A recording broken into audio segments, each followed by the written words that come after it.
They might talk about humor, music, film, books, football and box sets, exercise and maybe even food, trivia and sport, politics and health, sometimes well-being too. On the Life with Brian. On the Life with Brian. Here we are again then. Welcome to Life with Brian, the Brian McClare podcast. Mark here with Matthew on hosting duties. How are you, Matthew? I'm very well, thank you, Mark. Good to see you. And you. And thankfully, Brian McClare has shown up too. How are you, Choccy? You been up to much? Well, it was quite interesting to flick through the occasions where I'm waiting to do things like this onto the television. I came across a documentary program about people talking about their experiences of writing for Rolling Stone magazine. So I quite enjoyed an hour of watching and listening to that. And also another little aside is that me and my brother were accused of stealing somebody's remembrance plaque off a wall in a pub. Recently? Yeah, last week, 2 weeks ago, yeah. And you're obviously going to say it was nothing to do with you and it was a terrible mistake. Well, we didn't know it was there because it wasn't there, you know. So there was some screw marks on the wall, you know. We're like, why would... I think it was something to do with redecoration, but this person who was close to the person whose name was on it was thought that maybe that we brought our own screwdrivers and things with us just for the, you know, we collected. We look like two guys who collect remembrance plates off various different places, you know. You have got that look about you. Yeah. So that's what's been happening to me. Yeah. All right. Well, we'll skirt over that subject just in case anybody from the Airdrie Constabulary is listening. And we'll introduce our guest.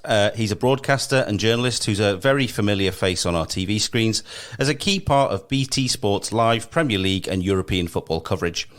He's usually found asking the difficult questions of players and managers, so hopefully we'll be able to turn the tables on him. It is, of course, Des Kelly. Great to have you with us, Des. Absolute pleasure and a privilege.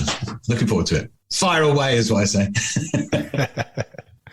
I like the biblical theme, Matthew, Mark. I was expecting John and Paul, but of course we have Brian. That's got sort of Monty Python-esque. I think it works really well. Well, we can do plenty of Monty Python. No problem. You can spend an hour just talking about Monty Python if you want.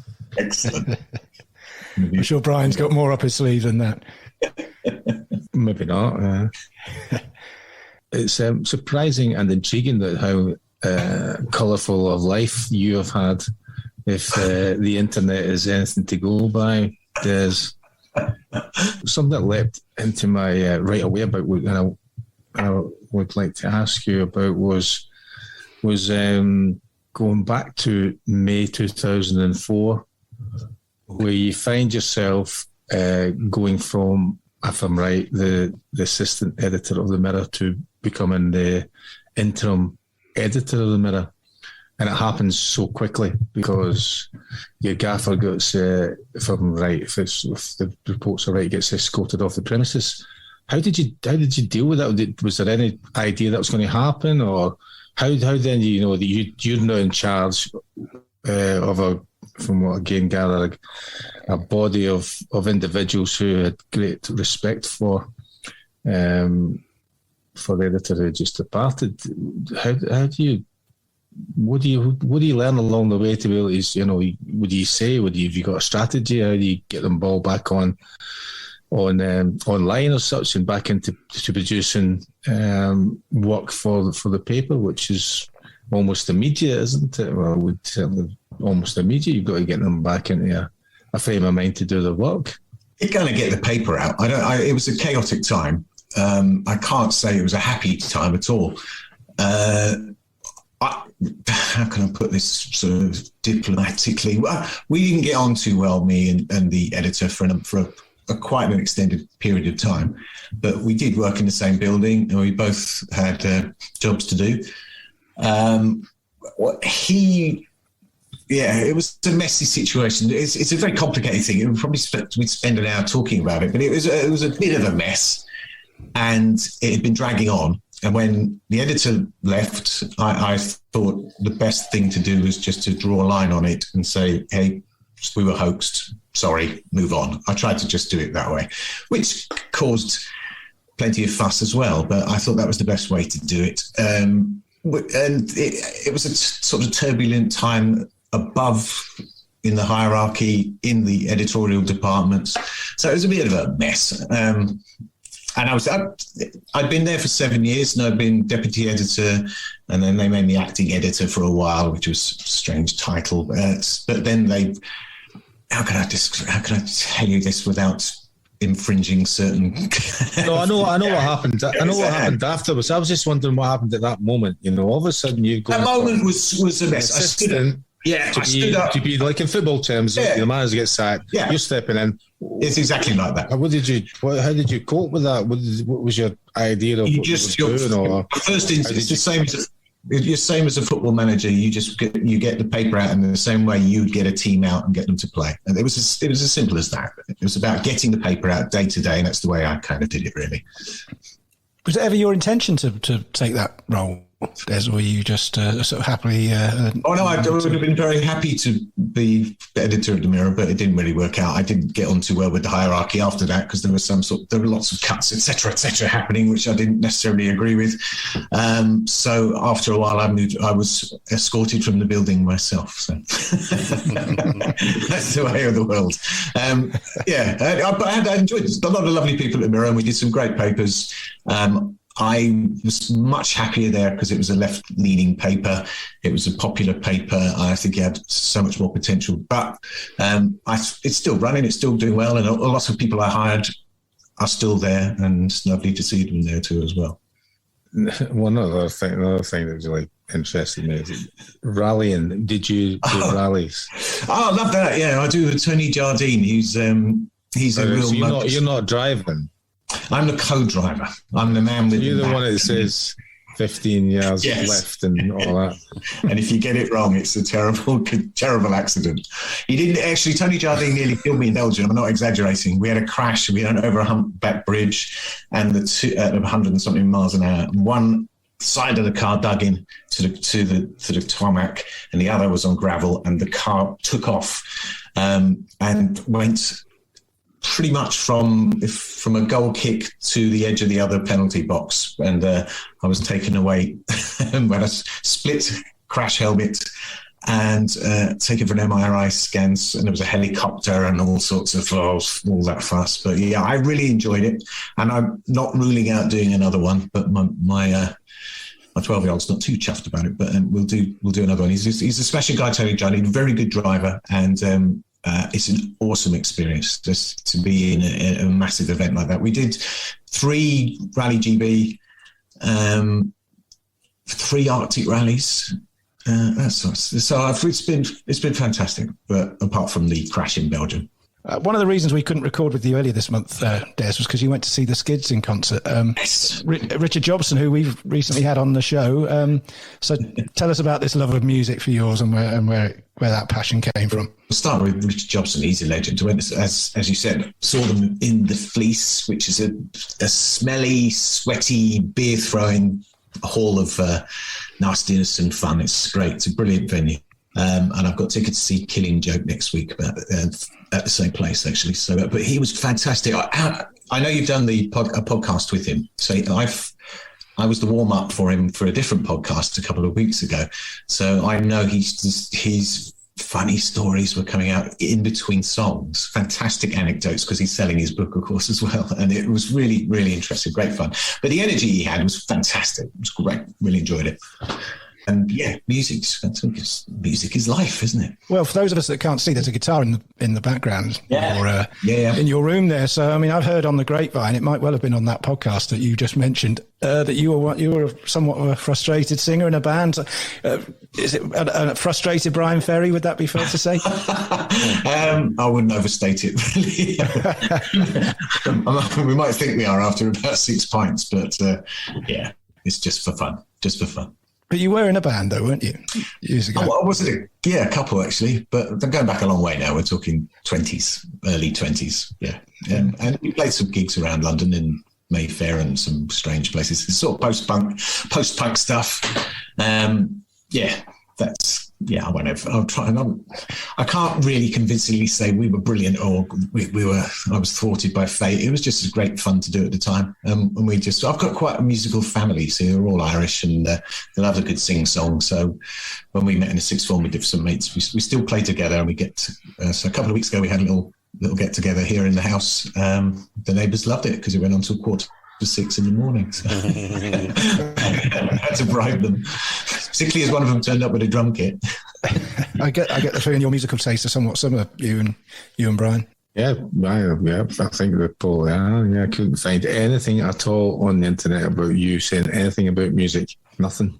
I'm not a professional musician. No, but even what your musical taste was. Apart from that, found out that you'd been to the Skids, there was nothing that I could find. So my musical taste. I knew you'd presented some music program on BT though. My musical taste is very eclectic, from Radiohead, Roxy music. I around that time when we were doing the bands thing, I loved all that sort of art house, sort of post-punk sort of.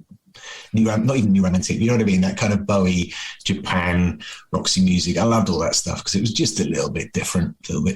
But my tastes are rich. So you'll have to get Jobson's book that he wrote about the aliens. Have you read that one? No, I haven't, but I want to after seeing the gig, because in between songs he would have a little break and he'd tell a 3-minute story and had the whole place howling with laughter. It was great fun. But we met him before. I went to the Isle of Wight festival, and we were watching. Rusty Egan came down from Visage and Ultravox, and he was doing a DJ set at the Isle of Wight, and he wanted to get into we had a BT bar where we could watch the World Cup.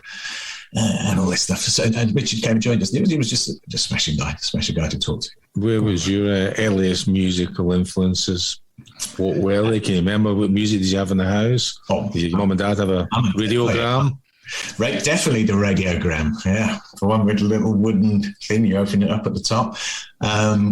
It was all old school Irish, from Slim Whitman to Jim Reeves to Glenn Miller as well. So a lot of Irish music in the house. My mum and dad used to sing and play as well, so it was nothing strange. They would play in Irish clubs across London because that was their sort of second income, undeclared to the taxman. You may be dropping a minute now. When we've had guests on the past, we've put them on the spot. I remember we did this with Pat Nevin and various other people, and we've asked them the first single they bought. Brian, obviously, we all know by now, Brian's was "Hit Me With Your Rhythm Stick." What was your first single, Des? It was one I personally bought because there was a lot of music in the house, so I couldn't really. The one I could remember would be Boomtown Rats or something like that. It'd be early. That be around that period. I mean, but we had a lot of music coming in and out of the house. It was like people used to swap records. You never necessarily bought it until you'd listened to it a few times. So you'd borrow from other people and mates and that kind of thing. So, it would be something like very early Boomtown Rats or something like that. I think the first concerts I went to was Squeeze, Boomtown Rats, and the Jam. They're the first three, and the Stranglers were four. Yeah. So you painted a picture there of what, late 70s, early 80s? Yeah. I wanted to ask you, Des, you're going into, let's say, your Fleet Street days. Your patch a few years back was very much the Northwest, was it not? So I just always wonder when we have guests on whether you've crossed paths with our esteemed host in the past. Were you covering United back in those days, or? Circuitous routes. I used to work in London. Then I went up to Yorkshire because Howard Wilkinson was on. It's my first proper job up there. He was leading towards the title that year, and I was at Today newspaper. And I used to have to go into the Northwest a little bit, and in and out just as cover. And then I actually sort of switched over to Merseyside for a little while as well. But so I miss Brian. Brian, did you do interviews back then? Not many. I had not such great experience, I suppose, when you're talking to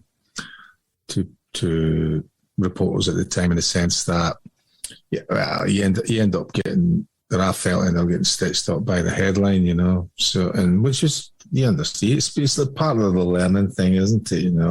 Yeah. So for example, when I was at Celtic, somebody asked me, because when I was at Celtic, 83 to 87, there was a sort of I became more interest in continental football throughout UK, but in Scotland, and it was about Italian football, because Joe Jordan had been in Milan and Graham Souness was at Sampdoria. So I was asked the question, would you ever think about playing in?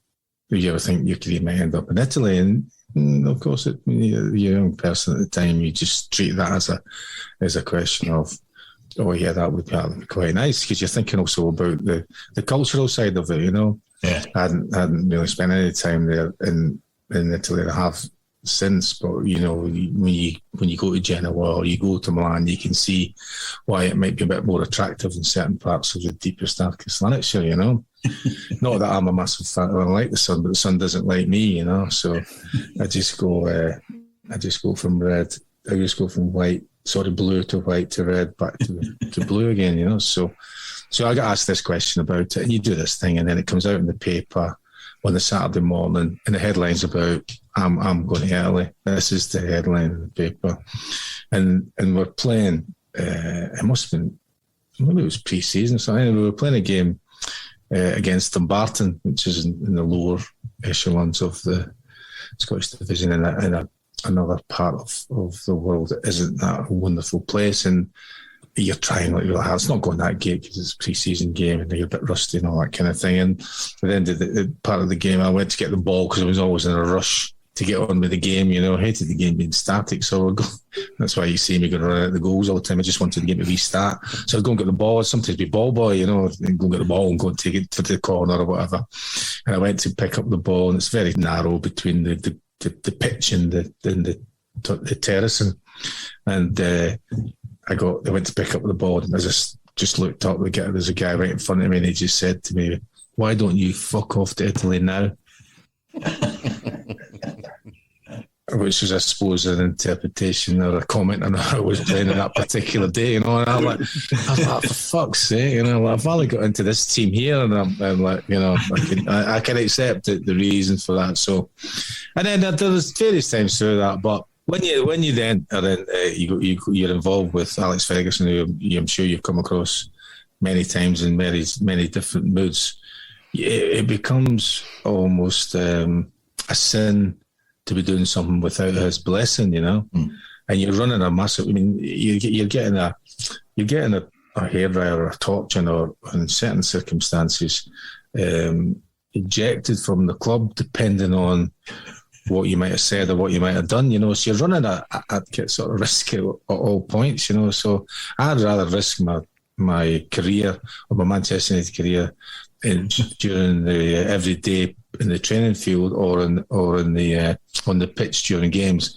rather than jousting with the media, So I just kind of went just kind of the other way and just had very little to do with it, So I was saying, I was doing the Yorkshire beat with Ron Atkinson was at Sheffield Wednesday, Dave Bassett was at Sheffield United, and Howard Wilkinson was on the way to the title, and I had to fill in for whoever was doing Today newspaper in Manchester, but in the so I'd got some information about Ryan Giggs' contract, which was spot on. I mean, it was right down to the details of the car he wanted, which I think was a Ford Escort. Times have changed. I'm pretty sure it was a red Ford Escort he'd asked for in a specific kind of car, and it was all. I mean, it was all kosher. I can't tell you why, but it was. Anyway, so I did the story. It was fine. Didn't think about it at all. Went down to Carrington. Oh, no. I went down to the old days. Cliff. So went to the Cliff, and I went in and said, so all the sort of Manchester pack were sitting there on the wooden benches outside, and I said, good morning to Alex. It wasn't, sorry. Good morning, Alex. I said, Descale from today. I fucking know who you are, is what he said. I fucking know who you are. I'm fucking disgraced doing that contract story. I was, hello. That was my first introduction to Manchester United and Sir Alex Ferguson. and that's why Brian never used to do interviews. Saying that though, Brian, I remember, as the fanboy that I am of you, as you well know, I can only think of 2 post-match interviews you ever did for United, and one was after one was after Newcastle away, and then FA Cup 5th round in 1990. You and Danny Wallace, and you completely took the piss out of him live on BBC, which was classic. And the other one was after the 94 Cup final, when there's you, Pallister, Keane, Paul Parker, and you're there again making funny jokes that no one else seems to get. I mean, I just wonder whether it was just not for you, those sort of... but see, those things are a little bit different, though. And somebody asks you a question and those kind of thing, that it's your interpretation of how you want to answer the question, you know. So these are the things that used to pop into my head all the time. But like live on the television, there's going to be very little doubt or room for manoeuvre from the other side. So you're quite confident in that whatever you're saying, whether people understand it or not, is going to come across exactly like that. If I'm sitting down over a cup of coffee with a reporter from the local newspaper or any newspaper, they can use whatever I say to interpret it, whatever they decide the story wants to be. And I just got fed up with that sort of thing. So, but when you're doing live stuff and video, all that, I remember just like go say whatever. And there it is. It comes across with whatever way people want to interpret it, or whatever way people see me. That's me. That's what I'm doing. In the written press, it was completely different. And I say you would be able to say, and I'm sure Des has said the same sort of thing. You got and go, that was a fucking joke what you did last week and all that kind of thing. Maybe other good article and go, I didn't write the headline. That's the sub editor. And you then that's it. Their arse is covered from that. You know, we know we did it in good faith and all that. Yeah, that's just what happened then. It's changed now. I think the days of the newspaper setting the agendas is kind of drifts away because there's so many different access points. Most players actually quite enjoy talking. I think when they're particularly on TV. I get what you're saying. I think it's more complicated now, isn't it? Because you've got rights of reply. So if they misquote you, Brian, you can have a Twitter account, an Instagram account. You can go into the whole thing. It's more complicated now. I think there's sort of black and white of newspapers. When newspapers had control, it's dissolved now. It's disilluted. I just wonder how you would have been different today, Brian, because I remember that Newcastle. I remember that Newcastle interview vividly as a kid. I was about 10, 12, and the reporter said to you, because Danny Wallace set you up for one of the goals, and you said, well, it's the first pass he's given me all season, deadpan. And then the draw had come out, United were away again, and you said, we're away again, so we couldn't be happy with that. Away draw, just what you want in the cup. You know, and it was sinking in when I was watching it as a kid. I was thinking, this guy's taking the piss, on TV. But nobody cottoned onto it. Now knowing you and what you like, I can see exactly what you were doing. You would have been the same. I would be doing the same thing. I'd be trying again. Get this. There's lots of things, and you've heard lots of stories about things I used to do that would be entertaining myself at the training ground, and a lot of it was Fergie was in the middle of it, and I still don't know how I got away with a lot of the stuff that I was doing. I mean, some of it was really close to the edge when it came to any kind of humour, never mind humour that you can be seen publicly within the cliff. So I think I potentially I would have been banned from social media by Alex Ferguson because I'm taking the piss constantly. That's what I was doing, because I wanted to be entertained. Still want to be entertained like the things we're doing now, and a lot of the times because I had to generate my own entertainment. So, and these things just come in, and I've always a bit like, I don't know if it's so much been influenced by Monty Python or it comes from your dad with a dry sense of humour. I've always had this dry sense of humour, but maybe it's like you watch things like Monty Python and Spike Milligan at the time, and you think, no, this is stuff that's And I really liked that kind of thing, that it wasn't immediately funny, you know. I still liked the comedians in the 70s and 80s that would no longer be given a platform now, where it's a traditional joke. I've always liked traditional. I still like jokes and I like to tell jokes, but I like that kind of thing about people saying, well, that's not funny, you know. But I thought it was funny, you know, because it's relevant and funny is good, you know. So. You just don't want boring. I'm quite happy if somebody comes in and starts taking the piss or telling jokes. That is a good interview. I was just thinking that, listening to knowing you, Brian, and knowing what you were like, and listening to, you know, knowing your style, Des. I'm just thinking whether you would have loved to interview Brian in his pomp. Well, the deadpan thing would just work great. Yeah, I mean, I'd get killed for it. But I'd get sucked. But it'd be great.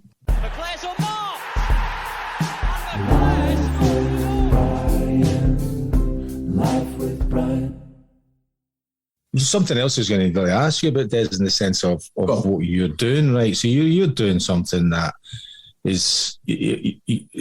I liked your quote that I saw, that you're getting paid for voicing your opinion, right? Well, I think that's brilliant, because it's great, and you're getting to watch football if you love football and all that. But then you're getting...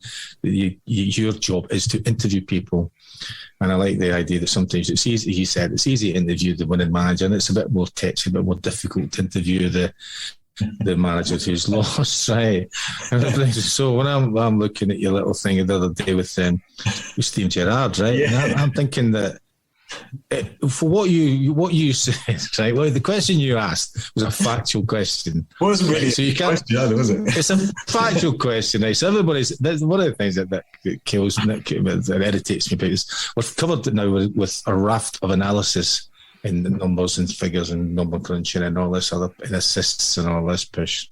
Now, it is when you turn, and I use a lot of things when I'm watching United games recently, particularly the derby game at Man City, and I know because I've watched the whole game, they ain't had a shot at all. Nobody has to tell me that they haven't had a shot on target. Right? They haven't had any attempts on goals, and I'm sitting there going, I forget all this possession, and also I'm thinking, how can it be in a derby game? Such a derby game like that, Manchester derby and Manchester United have not had an attempt from anywhere, right? Not even a speculative one. So when you're asking that question to teams, you're factually correct. They did not have a shot on target till the last minute. Now, does the reaction then please you, because that's more interesting television, isn't it? Well, there is that. I don't know, because if it was me, like, and you went at the end and shook your hand and all that, that sort of the drama to me, that's like almost a wee mini play, right? That there's no script to. No, there's no script. You're hanging your backside out. I treat every interview as a potential career-ending moment. And I'm absolutely not exaggerating, because you could get right into right trouble. But I do like, I don't know, 100, 150, maybe more interviews every season. It's very rare they go a bit weird. The Steven Gerrard one, you just dart because his side is well beaten. And I get it. I mean, if somebody stuck me in front of a camera and says, that was rubbish, why were you rubbish there today? I'd go, well, away with you. You know what I mean? I can see why managers get irritated, but it doesn't happen very often. Yeah, but I mean, Stevie got grumpy because I pointed out the fact that he'd given his couple of answers, and then at the end of I without going into too much tedious detail, but he said that we were much better in the second half. So my response was, yeah, but he still didn't have a shot until it was literally the last minute of the game. And he just got knocked about it. That's fair enough. He's allowed to get knocked. And as you say, it's good telly. I'm not pleased by that reaction, because that sort of puts you in a really awkward situation. And I was trying to, because I get on all right with him, because he used to work for BT as well, by the way, and that might be part of it. Maybe he thought I was going in a bit hard.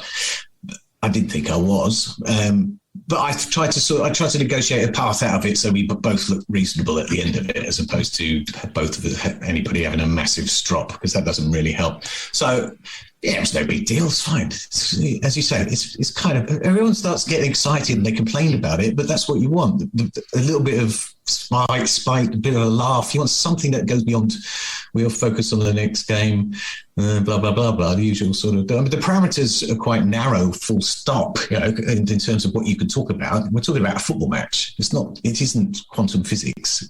We're talking about a football match. So the parameters of the discussion are quite tight. The time factor is a big deal. I mean, if it goes beyond 3 minutes, producers start to panic because this is a long time on live TV. So everything's condensed. Everything has to be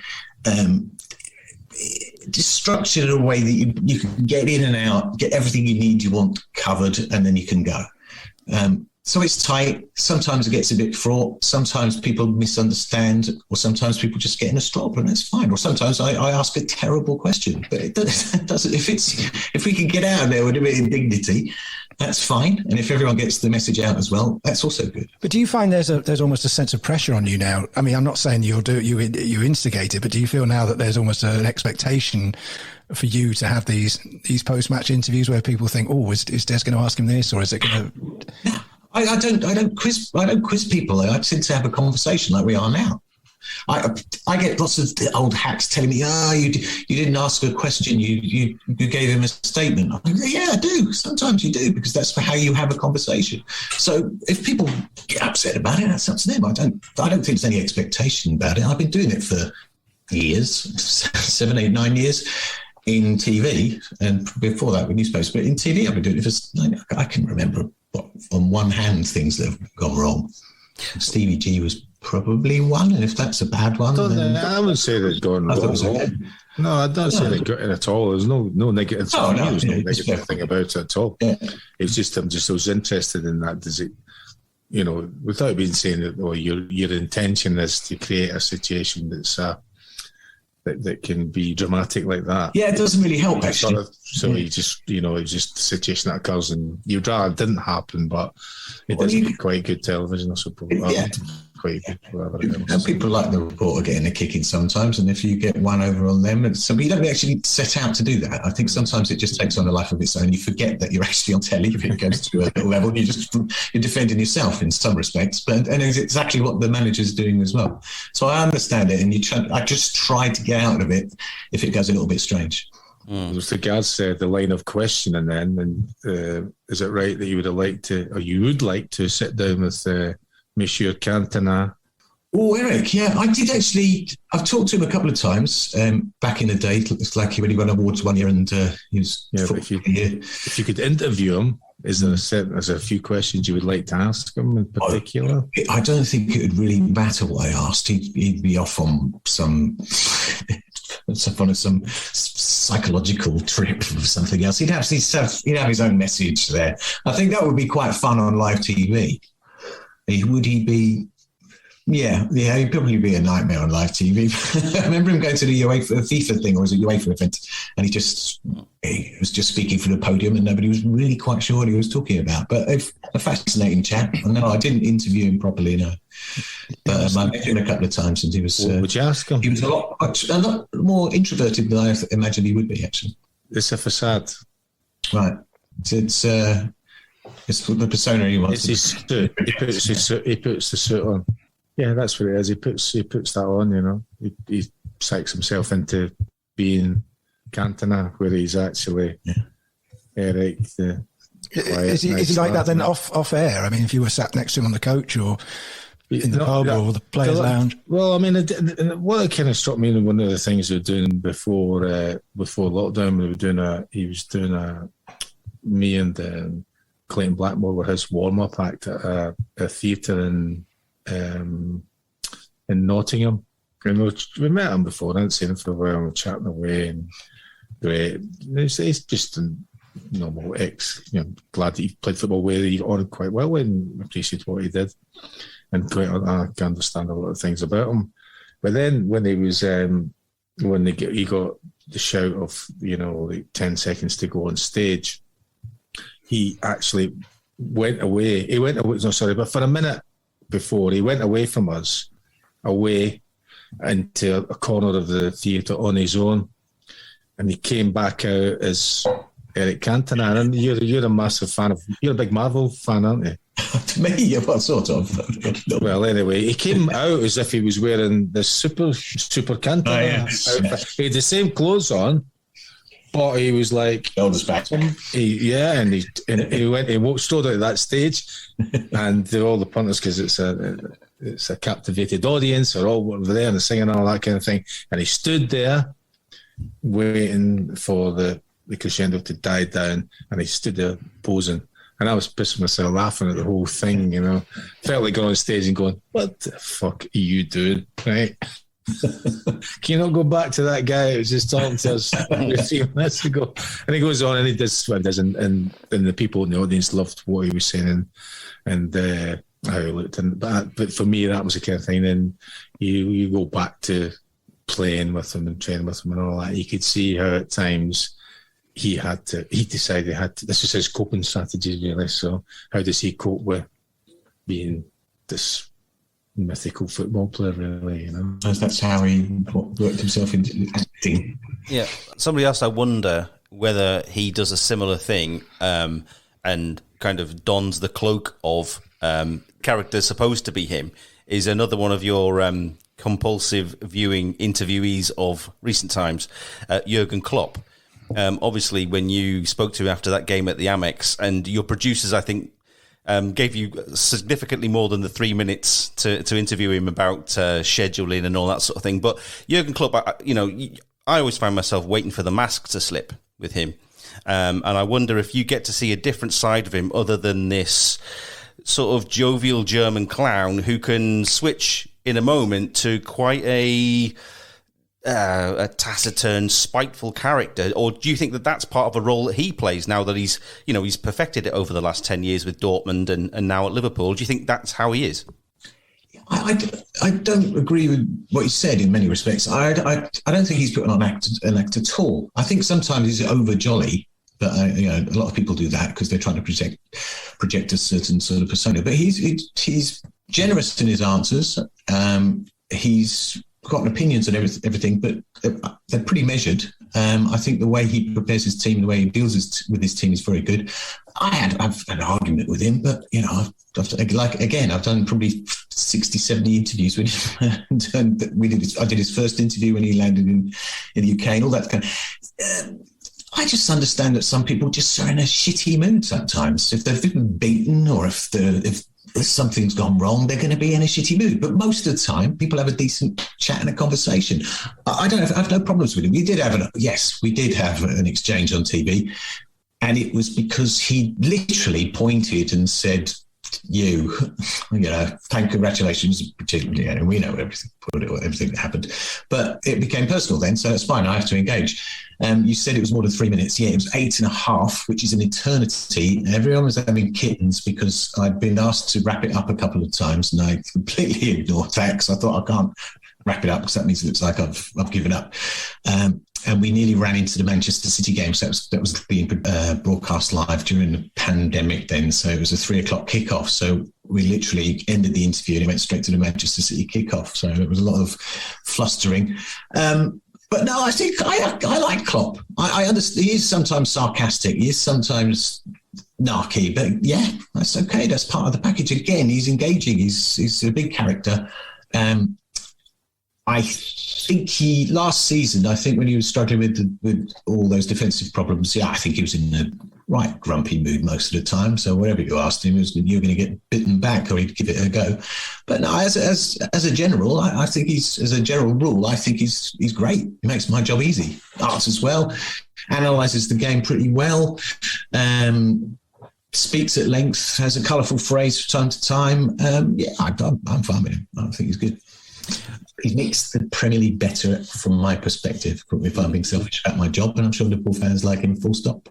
I think it's a shame we don't get to see your face and your reactions during these interviews like the Klopp one or the Gerrard one, because, you must get sick to death of, hearing the stock answers that you get from particularly the players or when a manager's trying to cushion the blow slightly of a poor performance or a defeat.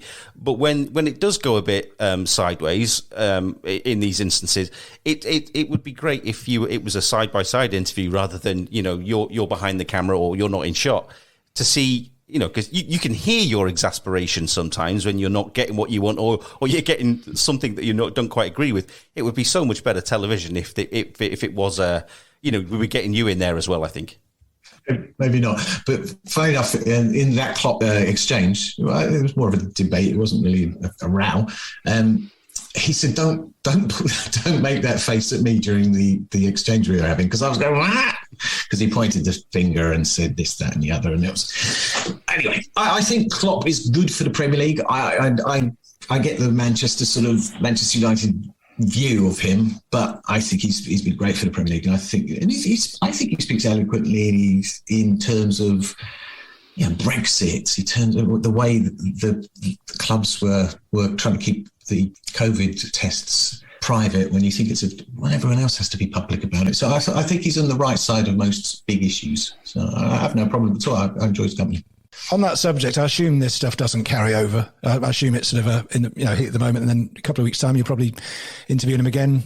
Well, I was doing it literally 48 hours later because they were playing my Ajax at Anfield. So no, he came out. He was still grumpy. Oh, was he? Because that was going to lead me on to my next question. Brian, you'll know about this. I mean, Sir Alex Ferguson would harbour grudges for a long time, as we well know.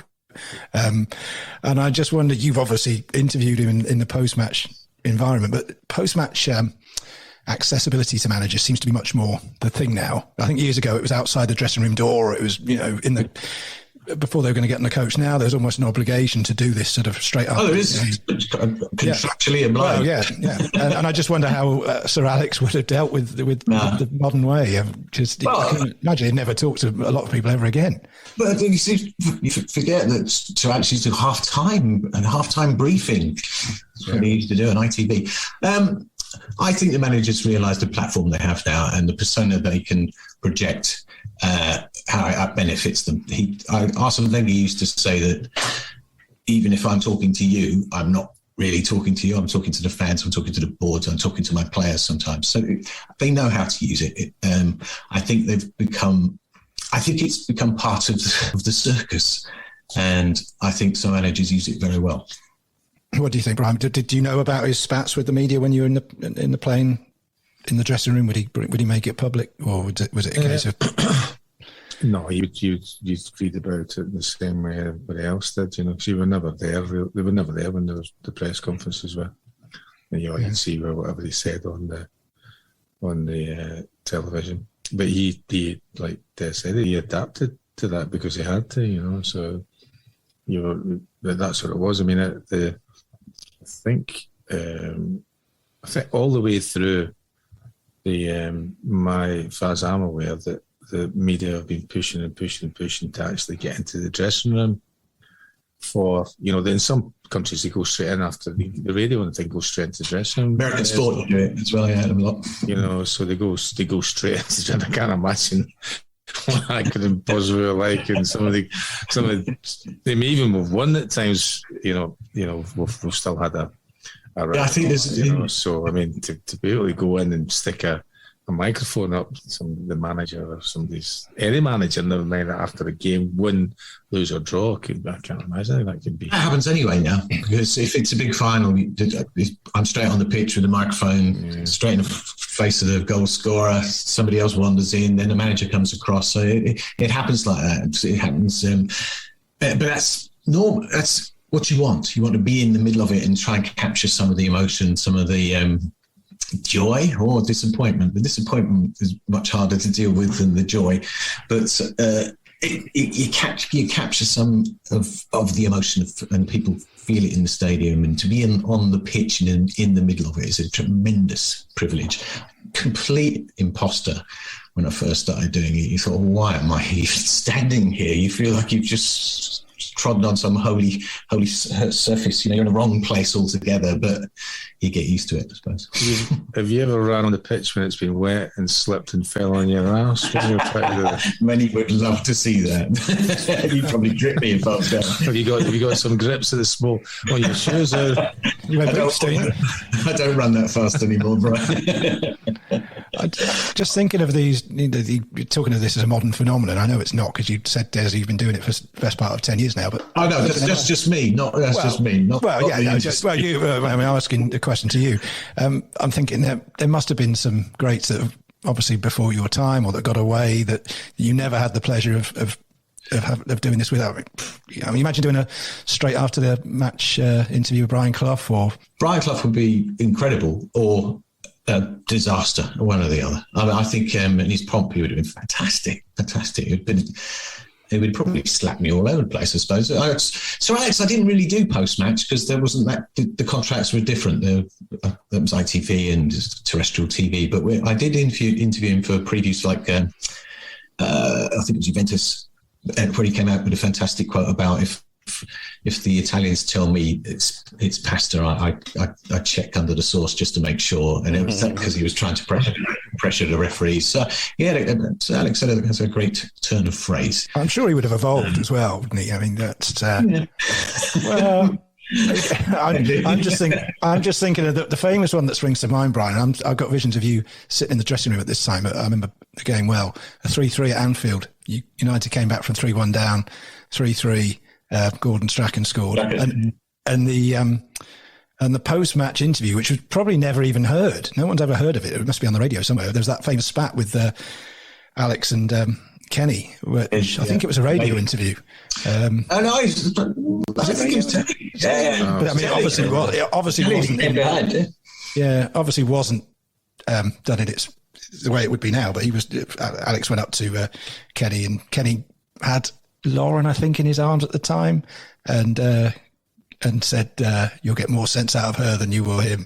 I mean, if that was now, that would be absolute gold. But it's still spoken about in folklore. I've just got visions of you being in the other side of the dressing room door, thinking, "What the hell's going on out there?" But maybe you knew better just to leave him to it. I think if it happens on camera, it happens on camera. If it doesn't happen on camera, I try to stick to the what stays in Vegas. What happens in Vegas stays in Vegas. So there was one almighty bundle there. I can't tell you what two clubs were, but one of the backroom team had started abusing the other side in, let's say, Italian.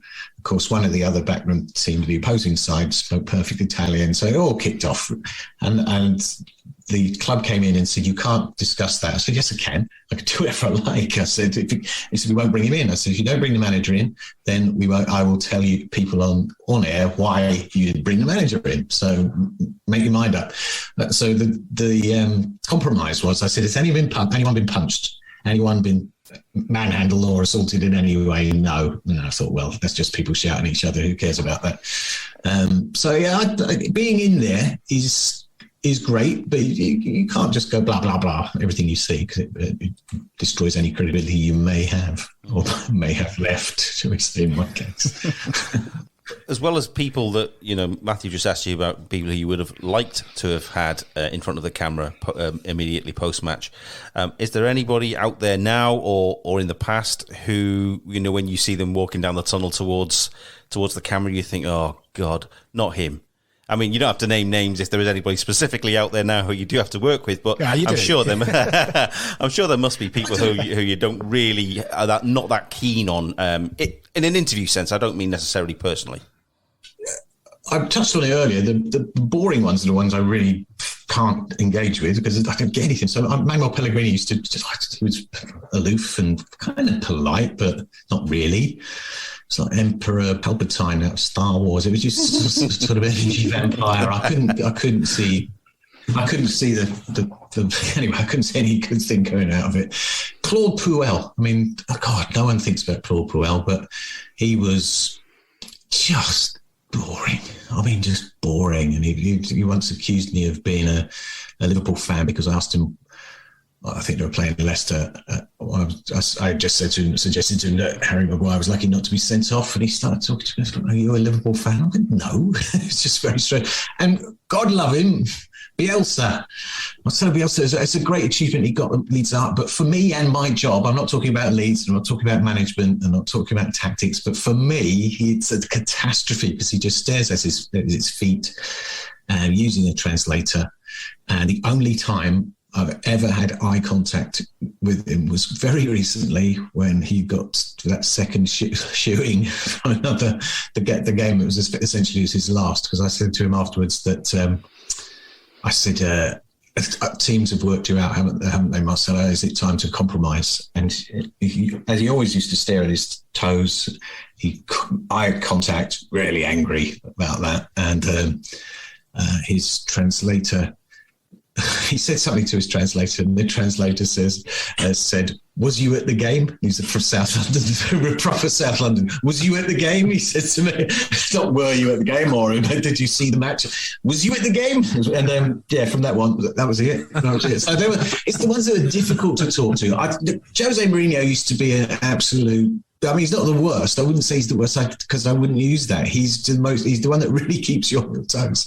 But he can just open up with anything. He'll go off on one. He's very clever at running out the clock in the way that, we're 1-0 up and there's 3 minutes to go. If he doesn't want to talk about something, he knows I've got 3 minutes, or any interviewer, he'll try and talk it out. Also, he'll fire questions back. Klopp started doing that recently as well. So just, well, what do you think? So for instance, if I said to Jose Mourinho, why did you struggle out there today, Jose? And he'll say, well, how many shots did they have on target? And if you don't know the answer to that, or if you haven't checked on the way in, he will put you away. So if you say, I don't know, you're in trouble. If you say, well, they had 2 shots on target, and then he will say, well, see, they struggled as well. So he would do that. But I genuinely enjoyed doing him because he got the whole concept of showbiz, and he knew that he could cause a stir. He knew he could deflect. He knew he could tell a story. Sometimes he'd just be flipping angry. But I really enjoyed it. So speaking of sort of little tit-a-tat sort of a conversation, he dropped Pogba. I can't remember what game it was. We were abroad at a European game, and it was the first sort of early days of the problems with Pogba and Jose Mourinho. And I asked him why he wasn't in the side, and he said something. He didn't really answer it at all. And then I asked him again, but what's happened with Paul Pogba? And I asked him a third time, and he said, well, why have you asked me about Paul Pogba 3 times? I said, because you didn't answer the first time. And that was the end of the interview, and it was a little spiky. So after the game, I thought, well, I won't ask about Pogba straight away. I'll ask one question. I'll mention Scott McTominay, and then I'll talk about Paul Pogba. And as soon as I said Scott McTominay, this is what Jose does. He says, that is a great question. Can I hug you? So I get this hug on my TV, and the whole interview goes somewhere else. So he could get himself again. He could work himself up into a fury, or he could just be a real beautiful actor. Get himself out. But he always kept you on your toes. He would come out 2 hours before kickoff. I haven't even got the team, and he'd scribbled a team down, almost unintelligible, and off we go, as live. He probably answered, I'm quite great. A great deal of that is possibly what Jose. I was going to say maybe managers are getting savvy to the post-match or the press post-match interview, but it's not a new thing, is it? I mean, Clough was like that. Fergie was very much like that, Brian. He would very much turn it around on people and the whole deflection game. But the difference is, I get the first one if we've got the rights, like Sky do as well. They get the first one on their days. But now there's a sort of chicken run of broadcasters. So once he's done that first interview, they then do 4, 5, 6 others down the line, for America, for all across Europe. So it becomes a little bit of a sausage machine. So the first one is always the best one. Yeah. So if you were at the end of that pecking order, it must be a pretty thankless task, I imagine. I have been when it's Juventus against Real Madrid in the Champions League semi-final. I'm miles away. I'm getting some left back who came on for 3 minutes at the end of the game. So yeah, it's a bit like that. I remember years ago, you'd come out of a dressing room or a tunnel, and it was a free for all, and it was whoever got the first question in, and whoever was there with the microphone got the. Now it's a lot more regimented, it seems. So. Oh yes, just boards, everything goes up. Yeah. Life with Brian, life with Brian, life with Brian. No, I was interested because you watch a lot of because of your job, you watch a lot of Champions League football, European football. Have you got any opinion about ex-manager Ten Hag? I've found him very. Again, I'm talking from my perspective in terms of he's decent. He's speaks well. He's pretty clear in what he wants to say. and his Ajax side did really well to get to semi-finals. That he was very close to their final. Just that momentous game in the Champions League against Tottenham. Yeah, interesting. I don't know. You don't know. All these people, you can name all these names, but as soon as they go into the Manchester United job, things are different. You may have a fantastic reputation, you may have won things everywhere, and then you step into Manchester United, and it becomes a very different scenario than maybe some people expect. You don't know anything, Brian, do you? You got any whispers? No. Yeah, well, it was just the stuff that was on there. There's 4 interviews going, isn't there? At least. Stuff today was supposed to be that he'd had a reasonable interview for he'd been interviewed for it, and it went the way it went. So I don't know. I think there's a dearth of top coaches outside the ones a lot of the ones we've spoken about already. Maybe they're not getting the opportunities or enough time to become good coaches. That's one of the things I've always kind of liked about the Italians, is that they're not afraid of re-employing coaches after a period of time. You know, there doesn't seem to be the same sort of thing that once you've been the manager of, you can never be the manager of again. They seem to be a bit more, I don't know what it is, but they allow them to have other opportunities. Or top coaches have done quite well other opportunities, whereas here it just seems that you get your opportunity and that's you finished in the Premier League. You'll never to be seen again, you know, pop up in somewhere else across the world, or you go back to it and then maybe you can come back to something else. But he is from what I know, he's a disciple of Guardiola. So, but the problem he's facing is the same problem he's going to face with everybody else, that he'll be going into somewhere where it doesn't matter how good a coach you are and how good an interview you are, and Des has alluded to that, you're only as good as what you've got to in front of you. So if Des got somebody that knows he's going to be boring, it's not going to be much of an interview. If you're going into a football club and you think that the players are not quite what you think that they should be, you can always have an influence over them. That's what you would expect from anyone. But you can only have a certain amount of influence on whether they're good enough or not. Is it a squad? Is it a balanced squad? Is it a team? Is it not a team? And it's going to change. Yeah, that's going to change in the summer.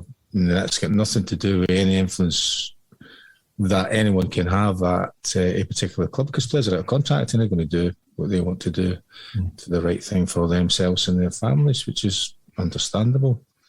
The thing that for me at that club at Manchester United is that I think the recruitment is a problem, not the recruitment of managers. I think recruitment of football players. I've spoken to Ralph Rangnick quite a lot, and he's quite open in terms of he manages to sort of sound diplomatic but drop a few. Yeah, he's good at that. Yeah, I like what he says. Yeah, me too. I'm saying, I like to hear a lot. He's not really. He's not digging people out like some managers have done in the past. He's giving an assessment about the game, and he doesn't wrap them in cotton wool. But I don't feel he's German. Whenever I hear him talk, I think he sounds Dutch, because he's really open in the way. The Dutch always have a row and they always say what they want, like Louis van Gaal used to, and everything. And Rangnick has that sort of feel. It's been very difficult for him to grab hold of the squad, isn't it, and just get them all going one way. Yeah, there's one or two little things that he said that for me are interesting, in the sense he says something about a player, but I'm thinking, what is he saying there? He's saying, well, I like him as a person, or I like him as a player. Well, what actually he's saying? He's saying it's not good. It's not good to Manchester. I suppose you like him as a person, you don't like him as a player or whatever else, or you think he's a problem as a player. And that's the kind of thing I think he's got nice subtleties when it comes to that regard. But the problem with it, and I think Mark's faced that, is that you can be beaten down by social media and certain particular things of social media, you know, and you want to be as candid as you can with, well, you should be as candid as you can with the support. and then you can be battered because somebody else sort of might throw something out onto social media. So your thing today, you're talking about Jose Mourinho, and you've got a player who's not exactly saying that his depression or parts of his depression is down to the way he was treated by a particular manager, but you're going to read into it lots of different ways, aren't you, to do with. So does it help? It always helps to talk, and I think it's always good if anybody says that they have had problems with their health, particularly when it comes to mental issues. I think you should be able to say, look, I'm no different from anyone else, but do you have to turn around and say it was a specific period, under a specific person? I don't think that's going to be particularly helpful to the other party, because one of the things that I've always been kind of understood or been aware of is that in football, and certainly in football, it's that you could be with one manager who you didn't really have a relationship with, and you could then say whatever you thought about that manager and move to another club, and they could be the next manager. And all of a sudden you're in this particular, and then you're like, oh my God, what am I doing? And then before you know it, you can be in a place where you didn't desire to be, only because it was what your opinion was at that particular time, rather than realising that the opinion that matters, whether you like it or not, is that person who picks the team. And when you look at it, usually they pick the team based on what they think will win the game. And sometimes it'll be down to how they think that you have been behaving, and that's not just at the training ground, could be external issues as well. I think it's a small world, football, as you know. Yeah, well, Jose turned up at Roma and a couple of the players had fled to Roma to get away from it. Suddenly, dun, dun, dun. But on the flip side of that, though, Brian, I think I've asked you this before for whatever it was, I can't remember. But when you went to United, Alex Ferguson was very much part of that move for you. 2 years later, he could have left. Very nearly did, by all accounts. And then where does that put you in terms of where did you want to stay, or did you sign for the manager? I mean, I know it didn't happen, but hypothetically, you could have signed for a club that 2 years later, the whole project was completely different. Well, yeah, that's sort of thing that happens, isn't it? So that had happened. I did experience that right at the beginning of my football careers. That, for example, when I went to Villa as a 16-year-old, Ron Saunders was a manager. Aston Villa won the league. He told me that I could go back to Scotland for whatever reason, and then shortly after that, Tony Barton ended up as a job, got the job, and went on to win the European Cup with Villa. And I know that Tony Barton liked me as a player, so given us a little couple of weeks, my whole career path could have been completely different. And then when I signed for Motherwell, I signed for Alan McLeod, who had been Scotland manager in 78 when we went to Argentina. And within weeks, he had gone, and his assistant got the job, David Hay. And David Hay, at the end of that season, he left to go to America. That season, there's Jock Wilson, Frank Connor came in as the management, and I left at the end of that season, having had Jock and Frank shouting at me constantly, and then went to Celtic with Billy McNeil, who left after I signed and never. It was pre-season. He left to come down to England. You didn't get the hint by this stage, and then the manager then after that was David Hay and Frank Connor. So I'd gone through this early part of my career thinking, well, what have I done wrong here? And then you end up with having Alex Ferguson. So Fergie, in a way, was probably the longest serving. The writing was on the wall there. As soon as you signed it, you probably thought he was I was thinking it was me. Yeah, I was thinking, well, what is this going on here? And I hadn't said anything. I mean, I wasn't in a place that anybody would really ask me about the situation with Alan McLeod or David Hay or that Frank or Billy McNeil or anything like that. I was just like, well, what's the thing, So the first manager who signed me, who wanted to sign me, was Alex Ferguson. So 40 years since the Aston Villa European Cup win. 40 years. Don't want to depress you, but you're claiming credit for that, Brian, are you? No, I'm claiming credit for the league win the year before. You have played for 3 teams that have won the European Cup, haven't you? Have you not? I did play. No. Played for the youth team, if that counts. Yeah. Montclair's Mailbag. Montclair's Mailbag. Montclair's Mailbag.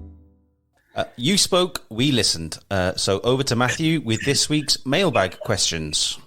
Okay. Here's one from Dennis, and it's for Brian. And he says, which team in history would you have liked to have played in? Lisbon Lions. Yeah, simple, yeah. Yeah. Nothing else. The absolute... I mean, we know that was your... We know that was the team. Well, you can't say Italy now, can he? I mean, crashed that earlier. Yeah, that was... the Lisbon Lions, I fell in love with football because I saw a recording of the Lisbon Lions. So for me, that would be the one. And I was, I suppose, I met loads of them, and I've sat there listening to them telling stories, and I was the only audience there. So you're in that kit, and they were treating me like as I was one of them, and it made me feel that it's probably the best experience I've had as a football player outside playing football. Sitting there, and they were insistent to tell them that one, and it was an amazing day, really, for me. So it'd have to be them, And would you have played the early mid-80s McClare up front role, or the late mid-90s McClare midfield? I would have been quite happy being the kit man. Is that a team, Des, that was, talking about your background and everything? I assume the Lisbon Lions would have had some kind of influence on your family? No, not really. No, God. I'm wondering how Brian saw them, because, look, how old am I? I think I'm nearly the same age, aren't we, Brian? Nearly. But I was no live football then. We didn't get... No, he didn't watch it live. You watched the recording in his school. I know, but you wouldn't. It's not something that I would sort of hoover up back then. You just hear them as mystical figures. No, I used to get FA Cup final, a couple of internationals, and the European Cup final. That's all. We were restricted back then. Well, that leads us on to our next question, actually, from Cumbrian Dave. And he says for Des, which past or present sports person do you admire the most, and why? Crikey, that's a hard one. It's kind of a stock in trade question. I have no proper answer for it. Dennis Law, for totally non-sporting reasons, other than that I blagged a ticket for my dad at Liverpool, Manchester United, and my dad was sitting with Dennis Law, who's a lovely man, and they didn't come out for the second half. They stayed in the director's bar and drank for the second half. There's something really fantastic about that. That's a great reason, because as I read that question, I thought that's like one of those shoot or match questions that you would have got, Brian, in the old days, and probably made up some story. But to say and it was always Viv Richards or someone like that. I think you did say Viv. But to give that answer and that reason, I think that's great. She enjoyed my old man sitting there with one of his heroes, just watching the match on the telly, sitting at the bar. Lovely. I kept looking up, going, where had he gone? There's some empty seats there. Where? I'm in the press box. So anyway, a happy one. That puts Dennis Law even higher in my estimation, knowing that. Talking of ex-sportsmen, and just bringing the tone down slightly, the mood down, Cumbrian Dave says, Brian, you're a big cricket fan. It was a sad news about Shane Warne's recent passing. Would you say he's the greatest spin bowler of all time? I don't think you could really disagree with that, could you? No. You look at... People were talking about him when he was alive, saying that these were things that since he passed away, they were talking about potentially being the greatest cricketer, What the kind of thing I liked about Shane Warne was that he was a very, very shy lad. He was a bit overweight when he was a kid, and he overcame all this sort of stuff to become the spokesperson that he was, or the cricketer that he was. And also, you look at that, not only was he very good at that, he was clearly decent at coaching, and he was a wonderful, for me, pundit. I think that's one of the things that I love about cricket, is listening to people talking about cricket. It tends to be ex-players that do that on Test Match Special and on whatever channel the cricket tends to be on at the moment. So. It lends itself, because of the time scale of the game, of the whole day. It lends itself to stories. But I did some corporate stuffs with Shane. It's an experience. I dare say he would have been there with your dad and Dennis Law. Dennis Law was long ago. No. But halfway through, you're doing something on stage, and you go, "Can I just take a little break?" And you be outside, come back in, carry on. It was full of energy, good stories, and charming to everybody. It was great fun. Does your love of sport go beyond football, Des? I mean, yeah, but it's football. It's the be-all, end-all. But the rest, the other stuff's okay. Talking of extracurricular activities, Anonymous sends a message in, Brian, and says, do you know entries for Celebrity Masterchef are now open, and are you interested? You're talking to me? Yeah, of course. No. I'm quite happy just messing about in my own kitchen. That put you under too much of the spotlight, and I don't want to be. I think you do yourself an injustice, having sampled your fantastic lasagna. You find, when you dig into it a little bit more, and you find out what a lot of these other people are doing, they cheat, don't they? So they're getting lessons all the time from one mate that's a Michelin star restaurateur. I'm sort of struggling when it comes to Michelin star mates, Well, that's just a little question for you, Des. Actually, I wanted to ask you, if you don't mind, just about food and drink. You can ask whatever you like. Doesn't mean I have to answer it. No, you don't have to answer it. Just this is one thing this is the way that pops in my head. What I wanted to ask you was, do you always drink Guinness when you're eating oysters? Not always. No, I drink many things. It's the oysters that are hard to come by. I had a lovely Christmas in Ireland. It was fabulous. We went over to Galway, and home of the Oyster Festival, is it? That's lovely. What a lovely Christmas we had. It was nice just to get away, but to do it in Galway is fantastic. By the way, in terms of reality shows, because they're all horrible, I think, ghastly. The idea of skating or something just me seeing in my mouth. Yeah, why would you want to do that? But maybe some people do. But Masterchef is the one you would do. That's the one that I'd be okay with that. No, nothing else. No celebrity, whatever jungle thing. No, none of that. But Masterchef has got some kudos there. That's good. Well, funny enough, we had Rowetta from the Happy Mondays on the other, was it a month or so ago? And she asked Brian the same question, and he gave his usual stoic answer. He didn't give much away, but it's not. I've embarrassed myself enough playing football without embarrassing myself in front of several hundreds of thousands of other viewers, And my main thing's always been the same kind of thing. All the days that when I first started out was that my gran used to get the news of the world, which is, I can't understand why she used to get it, right? Because she'd go to mass every Sunday, and then after mass she would go and get the news of the world and sit the news of the world. And one of my sort of goals as being a football player was not to be on in the news of the world, apart from the back page or the other two or the back 5 pages, not to be. Not that I was particularly not to be on the front page or the inside. 7 times a night, Choccy. Whatever it is, because, and so I sort of think about that they've been replaced by my adult children, thinking that, what's your dad doing? Look at your dad, he's this, because they occasionally, not very often, but occasionally they'll get because I've got an unusual surname, they'll get occasionally, was your dad? Is that your dad? And that sort of thing, So I think hopefully it's not too detrimental to them. But I think when you go on things like that, I think that they would be the ones that would get the stick for it. But if you're doing it for whatever reason you're doing it, and you just accept that's why you're doing it. And same thing with being a football player, you develop a rhino hide, so it doesn't really matter what people say or what they think, because you've already got a view of where you're at and what you're doing. So I just think that's, and then you can't get rid of it, can you? You know, it's not as if it's like nobody, very, very rarely that every single newspaper will be able to be found like that article. Brian McClare's running eggs. Exactly, yeah, you know, can't even cook an egg, you know, can't even, whatever, you know, burning things, whatever it is, you know, and then, anyway, and as you know, they've been involved in all this thing.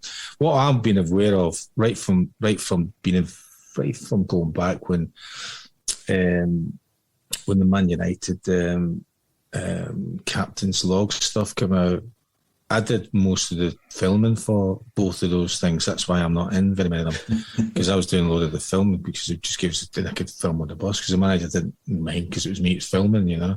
But he had sort of some editorial control over it, as you can imagine. But all the time when it comes out, I was just thinking, oh, this is dependent on who thinks this is what's going to be interesting.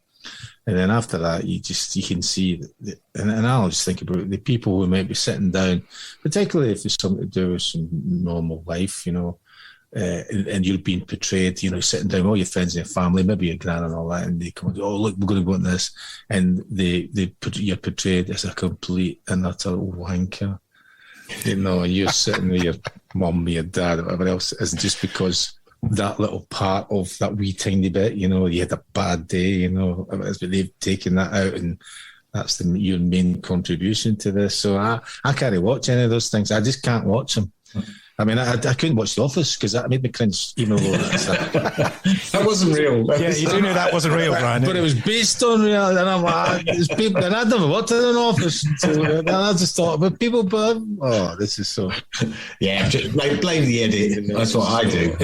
But don't put yourself in the situation where you're getting edited. Yeah, in fairness to Brian, he never said he was going to do MasterChef. We basically said, you know, I know you've got a love of cooking, and having experienced your lasagna before, which now my mum can never cook a lasagna again because she'll always say, oh, it's not going to be as good as Brian McClare's. We put him forward for it, but he's not. Unless I might apply in your name. Oh, thanks. But we decided that that's the only one that would be relevant to him. But what about you, Des? Would you do any of the real? Only must, nothing else. All right. Well, Mastermind. Mastermind? No, I didn't. But did I say that? No. He's just maybe Mastermind, but that's a different thing. I need to find a. I saw David James on there the other week, and he didn't do very well. So maybe that encouraged me to think I could do better than David James. I think he got 3. You could be inspired by John Higgins, Brian, and go on there. I think that's a wrap, isn't it, Mark? Yeah, okay, gents, that's the final whistle. We'll all shake hands and swap shirts. Des, thank you very much for spending some time with us. Pleasure, honestly, been great fun. Thanks. Lovely to meet you. So to keep abreast of what Des is up to, obviously tune in to BT Sport on a weekly basis, and you can follow him on Twitter and Instagram at @TheDesKelly. Matthew, Brian, thanks very much, chaps. Thank you, and thank you, Des. Thank you, Matthew. Thank you very much, Des. Gentlemen, thank you. Honour and a privilege, as I said. Thank you very much. Love to see you, Brian. Thank you. As usual, before we sign off, please don't forget to follow us on Twitter and Instagram at Brian McClare Pod, and don't forget to hit subscribe on whichever platform you listen to us on. Thanks so much for listening, and take care until next time. Life with Brian, talking films or music. Life with Brian, talking TV and food. Life with Brian, talking trivia and exercise. Life with Brian is different every episode. Life with Brian, talking politics and football. Life with Brian is different every episode. Life with Brian, Life with Brian.